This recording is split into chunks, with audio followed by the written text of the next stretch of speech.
Needy is an unstable prisoner being held for an unknown crime she committed. Due to the trauma she experienced, Needy suffers from a violent tendency that causes her to attack a nurse and a warden. As a result, the warden puts her in solitary confinement every time Needy causes a commotion. Needy explains that she used to be an ordinary girl. Until one day, tragedy struck her and some people she knew. It all began 2 months ago in a small town named Devil's Kettle. The town was named after a mysterious waterfall rumored to be a door to another dimension. At a high school in this town, Needy is a nerdy girl who happens to be a best friend with a popular girl named Jennifer. The two have been friends since they were little. But when they hit high school, Needy and Jennifer become so different that people question their friendship. One day, Jennifer asks Needy to go with her to a local bar at night.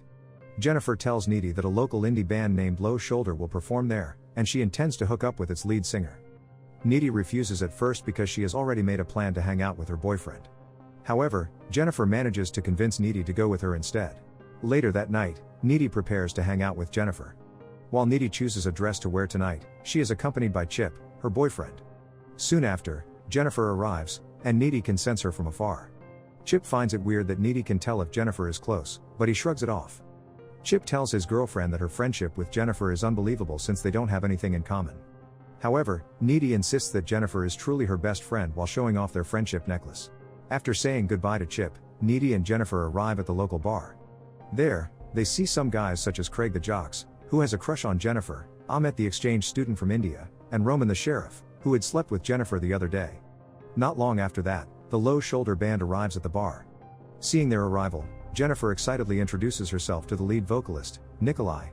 After getting to know each other's names, Jennifer offers to buy Nikolai a drink, and he gladly accepts it. As Jennifer goes to grab the drinks, Needy overhears Nikolai's conversation with his band about Jennifer's virginity. Hearing that, Needy walks up to Nikolai and scolds him for talking impolitely about her best friend. Moreover, Needy tells Nikolai that Jennifer is indeed a virgin and she won't let him mess with her. Needy then tries to warn Jennifer about Nikolai and his band, but Jennifer ignores her warning. Jennifer reveals that she doesn't care because she isn't a virgin anymore.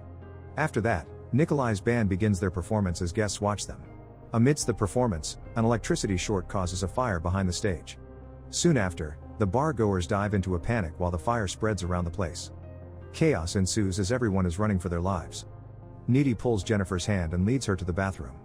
They manage to escape unscathed through a small window inside the bathroom. When they reach safety, Nikolai approaches them and casually offers a whiskey to Jennifer. While Jennifer is in shock, Nikolai takes advantage of it and tells her to go with him to his van. Seeing that her best friend is taken away by strangers, Needy tries her best to convince Jennifer not to go. However, Jennifer tells her to shut up as she enters Nikolai's van. Needy watches helplessly when Nikolai's van drives away with Jennifer inside. When Needy returns home, she calls Chip to tell him about the bar incident and Jennifer's situation. However, Chip tells Needy to ignore Jennifer because she doesn't even listen to Needy.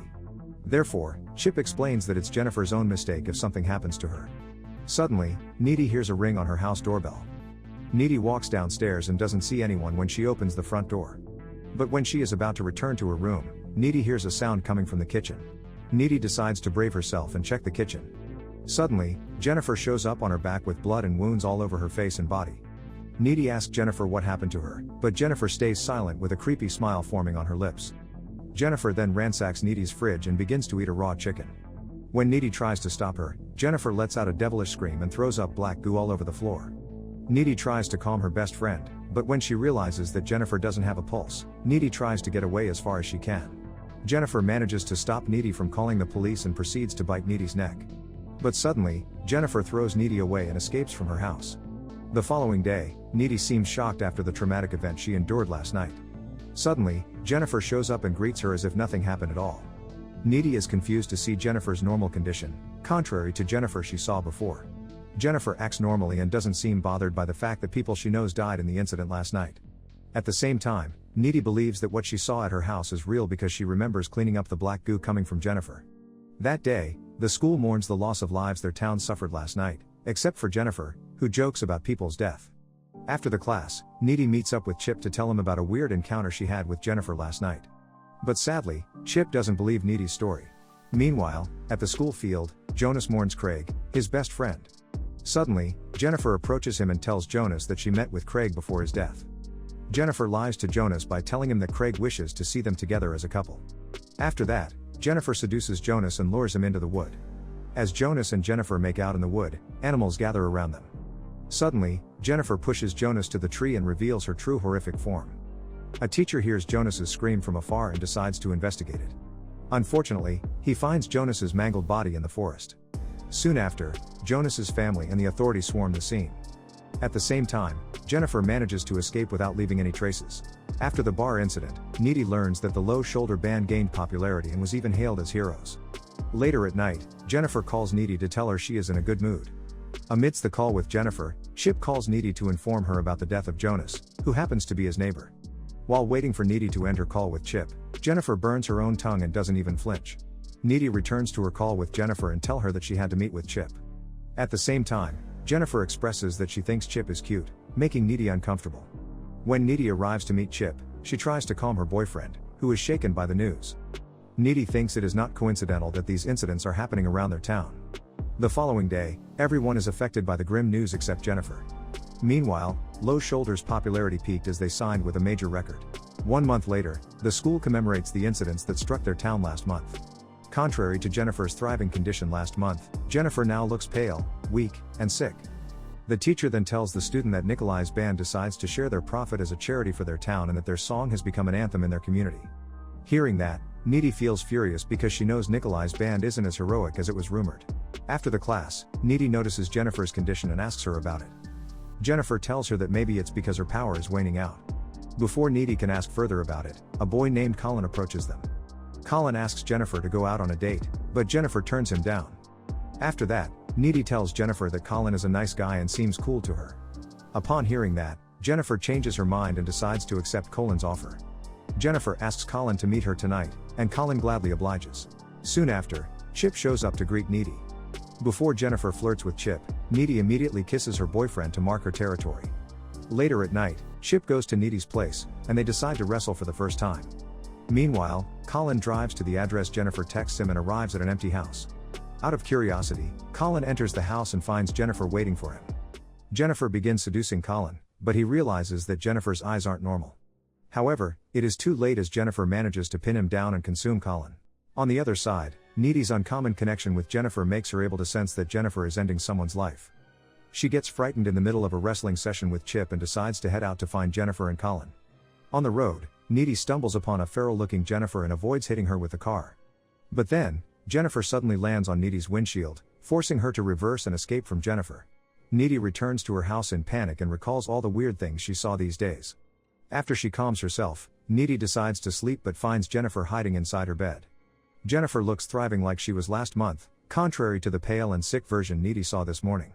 In the heat of a moment, Jennifer seduces Needy, and the two make out in the bed. But then, Needy returns to her sense and realizes that Jennifer manages to control her for a moment. After that, Jennifer reveals the truth to Needy. In a flashback, Jennifer tells what happens to her and Nikolai's band after the fire. It turns out that Nikolai and his band are occult believers who plan to sacrifice a virgin in exchange for their popularity. Believing Jennifer is a virgin, they drive her to the waterfall and tie her down. Nikolai begins to chant the satanic verse and proceeds to sacrifice Jennifer. After that, Nikolai throws the ritual knife into the mysterious hole by the waterfall. Jennifer explains that she somehow returns to life with an insatiable hunger for human flesh. That night, she almost consumes Needy but realizes Needy is her friend, so she goes hunting Ahmed instead.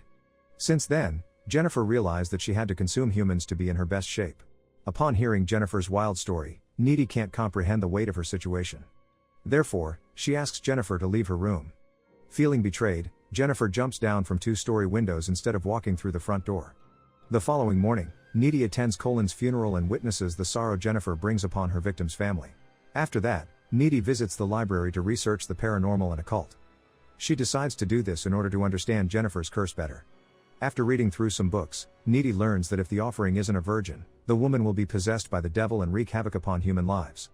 Needy also learns that to end the curse, she will need to stab the heart of the devil-possessed woman when she is hungry.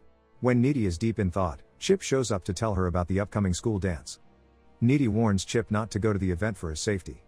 Needy explains all her discoveries about Jennifer's condition, but sadly, Chip doesn't believe her. The couple gets into an argument, and Chip thinks that Needy is breaking up with him. On the dance night, Chip decides to attend the event despite Needy's warning. Before heading out to the dance, Chip's mother gives him pepper spray just in case. Meanwhile, Jennifer realizes that her frail condition signifies that she requires new flesh soon.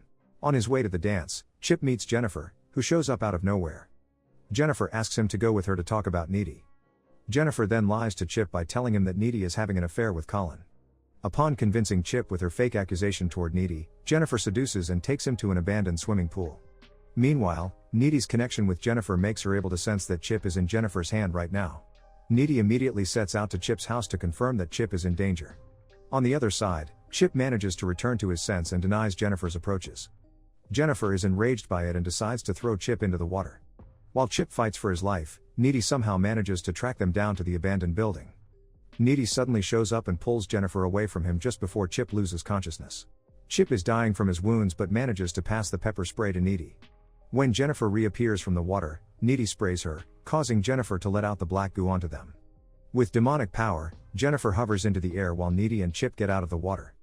Jennifer and Needy lock into a confrontation where Needy mocks her for not being a good friend since they were little.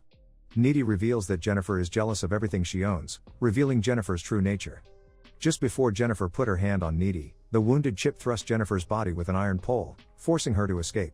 Needy goes to her dying boyfriend, who tells her he should have believed Needy from the beginning. Soon after, Chip breathes his last in Needy's arms. Upon returning to her home, Needy is devastated and goes into despair. She then plans to avenge her boyfriend's death by breaking into Jennifer's house. The two desperately fight to the end. While Jennifer manages to land a bite on Needy's shoulder, Needy manages to draw a cross on Jennifer's body with her knife. Jennifer levitates from the bed, and the two struggles to gain the upper hand. Suddenly, Needy rips their friendship necklace from Jennifer's neck and stabs her heart with the knife. After successfully ending Jennifer's curse and life, Jennifer's mother walks into the room and witnesses Needy ending her daughter's life without knowing the truth. As a result, Needy is imprisoned, and her mind slowly deteriorates after all the trauma she goes through. While in solitary confinement, Needy reveals she is now cursed with a demonic power because of Jennifer's bite. In the end, Needy uses her new ability to escape from prison. She then coincidentally stumbles upon the ritual knife Nikolai used to sacrifice Jennifer along her way. With that, Needy decides to track down Nikolai's band and executes them all in their hotel room. At the end of the day, dealing with occultism will only result in pain and misery for those involved and innocent who doesn't deserve it. What would you do if you were in this type of situation? Please tell us your comment down below. Subscribe to watch more videos like this, turn on notifications, and leave a like and comment to help the channel. Thank you for watching, and see you next time.